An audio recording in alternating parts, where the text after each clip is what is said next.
Hello, ladies and gentlemen. Welcome back to ServiceNow 911.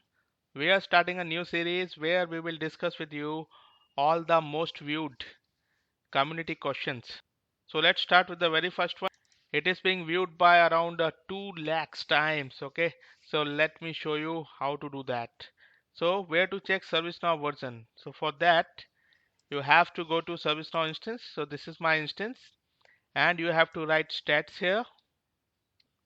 And under this stats, you have to go to stats, okay, this module. So in this page, along with the instance name, you can see the build name, and that build name is the version of your instance. So this particular instance is on Tokyo release, okay, its version is Tokyo. You can see the name of the instance, you can see instance ID, node ID, your IP address of your instance. This is also available here.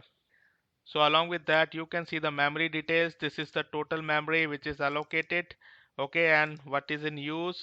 Along with that, you can see all the semaphore details, like how much semaphores are available and what all semaphores are assigned to your instance. So I will create a separate video to explain all these things. But for the time being, how to check your instance version, that is going to stats. This is the URL stats.do. I hope you like the explanation. Subscribe to the channel. Bye bye.